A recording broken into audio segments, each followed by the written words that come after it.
ചേർന്ന എല്ലാവർക്കും എൻ്റെ ഈ സന്തോഷം. ഒരു എഴുത്തുകാരൻ ഒരു കൃതി എഴുതാൻ ഇരിക്കുമ്പോൾ തന്നെ അബോധത്തിൽ നിന്ന് തൻ്റെ ആത്മത്തെ എഴുതാൻ അവൻ തീരുമാനിച്ചു കഴിഞ്ഞു എന്നാണ് ഞാൻ കരുതുന്നത്.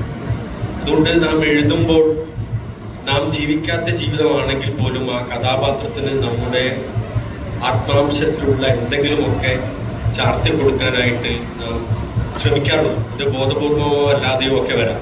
ഇപ്പം ഞാൻ കഴിക്കാൻ ആഗ്രഹിക്കുന്ന ഒരു ഭക്ഷണമായിരിക്കും ഒരു പക്ഷേ ഞാൻ ഒരിക്കലും കണ്ടുമുട്ടാത്ത ഒരു ക്യാരക്ടറിനെ എഴുതുമ്പോൾ ആ ക്യാരക്ടർ കഴിക്കുമ്പോൾ ആ ക്യാരക്ടറിനെ കൊണ്ട് ഞാൻ കഴിപ്പിക്കുന്നത്. അതുപോലെ ഞാൻ കാണാൻ ആഗ്രഹിച്ച ഒരു സിനിമ അല്ലെങ്കിൽ കണ്ടിട്ട് എൻ്റെ ഒരു ആരാധന പുരുഷനോ അല്ലെങ്കിൽ എൻ്റെ ഒരു പ്രണയത്തിൻ്റെ ഒരു അംശമോ ഒക്കെ പ്രണയിക്കുന്ന എൻ്റെ ഒരു ക്യാരക്ടറിൽ അതിൻ്റെ ഒരു അംശം കൊണ്ടുവരാനായിട്ട് ഞാൻ ശ്രമിക്കാറുണ്ട്. അത് ബോധപൂർവമല്ല, അതാണ് ഒരു റൈറ്റിങ്ങിലെ ഒരു ഇൻറ്റഗ്രിറ്റി എന്നാണ് ഞാൻ കരുതുന്നത്. അതുകൊണ്ട് ഏതൊരു എഴുത്തുകാരനും എഴുതുമ്പോൾ താൻ അനുഭവിച്ച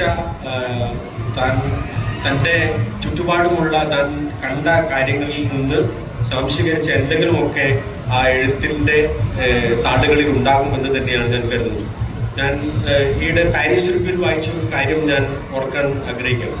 1958 ഹെമിംഗ്വേ ഇന്റർവ്യൂ ചെയ്യാനായിട്ട് അന്നത്തെ TV ജേർണലിസ്റ്റും അന്നത്തെ വലിയ പത്രപ്രവർത്തകനുമായ റോബർട്ട് എമ്മറ്റ് ഗിനർ അദ്ദേഹത്തിൻ്റെ വീട്ടിൽ വസതിയിൽ ശരത്കാല വസതിയിൽ ചെന്നപ്പോൾ അദ്ദേഹം ഒരു കുപ്പി ബിയറുമായിട്ടാണ് വെച്ചത്. അപ്പോൾ അദ്ദേഹത്തിൻ്റെ ആഗ്രഹം ഈ ഹെമിംഗ്വേ വായിച്ചപ്പോഴൊക്കെ ഈ മത്സ്യവേട്ടയെക്കുറിച്ചും അതുപോലെ കാളപ്പൂരിനെ കുറിച്ചും അതുപോലെ അദ്ദേഹം കയറി ഇറങ്ങിയ ബാറുകളെ കുറിച്ചും ഒക്കെ ധാരാളം അദ്ദേഹത്തിൻ്റെ നോവലുകളിൽ കൂടി. അപ്പൊ അതൊക്കെ സത്യമാണോ, അത് ഹെമിംഗ്വേ തന്നെയാണ് എന്ന് കരുതിക്കൊണ്ടാണ് ആ വീരാരാധന കൂടിയിട്ട് തന്നെയാണ് ഈ ഇത് വായിച്ചത്. അപ്പൊ അത് അറിയാൻ എഴുത്തുകാരിൽ നിന്ന് തന്നെ അറിയാൻ വേണ്ടി അദ്ദേഹം ചെന്ന സമയത്ത് എഴുത്തുകാരൻ അതിനെക്കുറിച്ച് മൗനം പാലിക്കാനില്ല. പിന്നീട് ഇവര് ഈ സംസാരത്തിനിടയിൽ ബീർ കഴിച്ചു ഐക്യപ്പെട്ട് ജെല്ലായ സമയത്ത് ഹെമിംഗ്വേ പറഞ്ഞത്, എൻ്റെ എല്ലാ കഥാപാത്രങ്ങളിലും ഞാനുണ്ട്.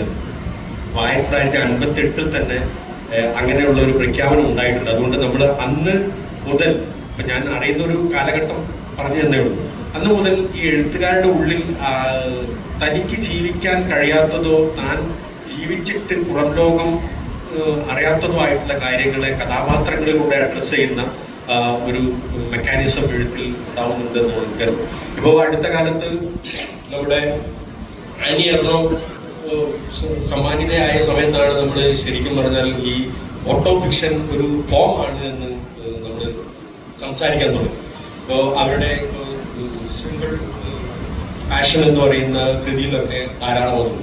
ഇപ്പോൾ സമ്മാനിതമായ ആ കൃതിയിൽ തന്നെ അവരുടെ പ്രണയത്തെക്കുറിച്ചും സെക്ഷാലിറ്റിയെക്കുറിച്ചും അവരുടെ നാഷണാലിറ്റിയെക്കുറിച്ചും അവർ അബോർട്ട് ചെയ്ത ആ അനുഭവത്തെക്കുറിച്ചും അനുഭൂതിയെക്കുറിച്ചും ആ വേദനയെക്കുറിച്ചും ഒക്കെ അവർ തന്നെ കഥാപാത്രമായി നിൽക്കുന്ന ഒരു ക്യാരക്ടറിലൂടെയാണ് അത് പ്രകാശിപ്പിച്ചത്. അതുകൊണ്ട് അത് ഒരു മുമ്പൊക്കെ എനിക്ക് തോന്നുന്നത് ഈ ഞാൻ തന്നെ ഒരു വായനക്കാരൻ എന്ന നിലക്ക് ഞാനിത് വായിക്കുമ്പോൾ ഒരു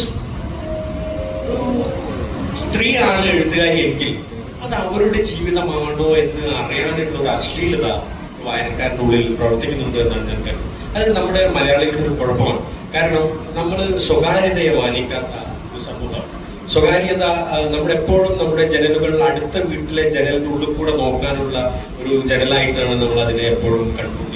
അതുകൊണ്ട് അത്തരത്തിലൊരു നോട്ടം നമ്മുടെ വായനയിലും ഉണ്ട്. അതുകൊണ്ടാണ് നേരത്തെ ജോബിഷ് പറഞ്ഞതുപോലെ ഇപ്പോൾ എൻ്റെ കഥ മാധവിക്കുട്ടി എഴുതിയ സമയത്ത് അത് മാധവിക്കുട്ടിയുടെ കഥ തന്നെയാണോ എന്ന് അറിയാനുള്ള ഒരു വലിയ ഡിബേറ്റ് തന്നെ ആ കാലത്തുണ്ടായിരുന്നു എന്നാണ് ഞാൻ കരുതുന്നത്. അപ്പൊ ഇങ്ങനെ ഉണ്ട്. പിന്നെ ഈ ഇത്തരത്തിൽ ആണുങ്ങൾ എഴുതുമ്പോഴും അത്തരത്തിലുള്ള പ്രഖ്യാപനങ്ങൾ ഉണ്ടാകുമ്പോൾ മാത്രമാണ് അത് അയാളുടെ ജീവിതമാണല്ലോ നമ്മൾ ഈ ഫിക്ഷനായിട്ട് വായിച്ചത്.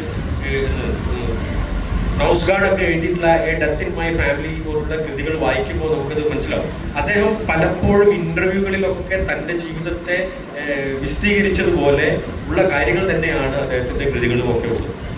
പിന്നെ എൻ്റെ കൃതികളിൽ ഞാനിതെങ്ങനെ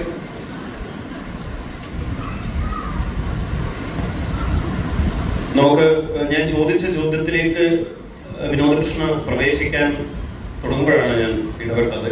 നമ്മുടെ സമയം എന്തായാലും ആ ലീക്കിലേക്ക് ഞാൻ വരും. വിനോദ് കൃഷ്ണ ഓട്ടോ ഫിക്ഷനെ കുറിച്ച് മറ്റ് എഴുത്തുകാരിലേക്ക് നോക്കി തുടങ്ങിയതാണ്.